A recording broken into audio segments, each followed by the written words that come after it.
یہ روایت کو غور سے سنیے گا، شاید بہت سے مسائل ہمارے نوجوانوں کے لیے، بچوں کے لیے حل ہو جائیں۔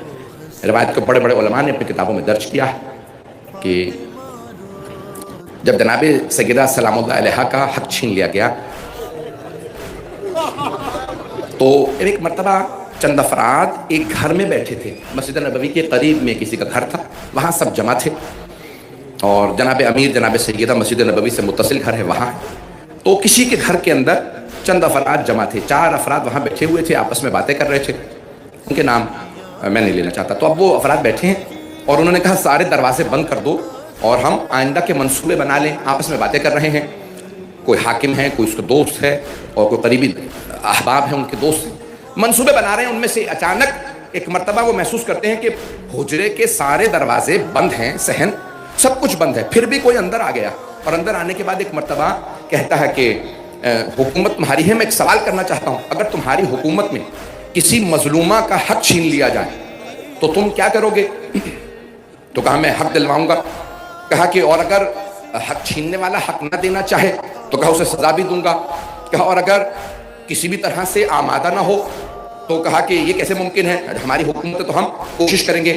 ایک مرتبہ بات بڑھنے لگی، انہوں نے دلیلیں دی اور دلیلیں دیکھتے دیکھتے کہنے لگے کہ بھائی جس کا حذف کیا گیا ہے، چھینا گیا ہے، وہ بنت رسالت ہے اور چھیننے والے یہاں موجود ہیں۔ انہی سے کہا ایک مرتبہ جو تھے وہ فوراً غائب ہو گئے۔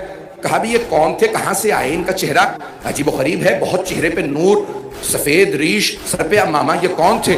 تو ایک مرتبہ دوست نے کہا ہو نہ ہو یہ شیطان ہوگا، تمہیں بہکانے آیا تھا، باتوں کو مت سننا۔ تو ایک مرتبہ انہوں نے ہاتف غیبی کی ندا سنی، کسی نے آواز دے کے کہا کہ اتجعلوا خضرا الشیطان، کیا تم خضر کو شیطان کہہ رہے ہو؟ یہ اللہ کے نبی خضر تھے جو تم سے سوال کرنے آئے، اور یہ جو ہاتف غیبی کی صدا ہے یہ جبرائیل تھے۔ کہا کہ میں اللہ کا بھیجا ہوا فرشتہ ہوں، جس نے تمہیں متوجہ کیا وہ خضر تھے، جس کا حق مارا گیا وہ فاطمہ ہے۔ کہا ابھی بھی تمہیں توبہ کے دروازے کھلے ہیں، جا کے حق ادا کرو اور جو جو چھینا ہے واپس کرو۔ توبہ کے دروازے تب تک کھلے ہیں جب تک کہ آل محمد معاف کرنے کے لیے تیار ہوں۔ ایک مرتبہ دروازے بند ہو جائیں تو کچھ بھی نہیں ہو سکتا۔ میں سب میں نے کہا تھا تو ایک مرتبہ کہا کہ دروازے اگر بند ہو جائیں تو کچھ انسان کو دنیا سے ملنے والا نہیں ہے۔ آپس میں ایک دوسرے کو سب دیکھنے لگے، کہا کہ کیا مانے انہیں؟ ایک نے کہا جو کچھ سنا ہے کسی اور سے بیان نہ کرنا، اس سب معاملے کو ختم کر دو، کسی کو بتانا مت تاکہ لوگ ہم سے دور نہ ہو جائیں۔ یہ کس نے بیان فرمایا؟ چھٹے امام نے۔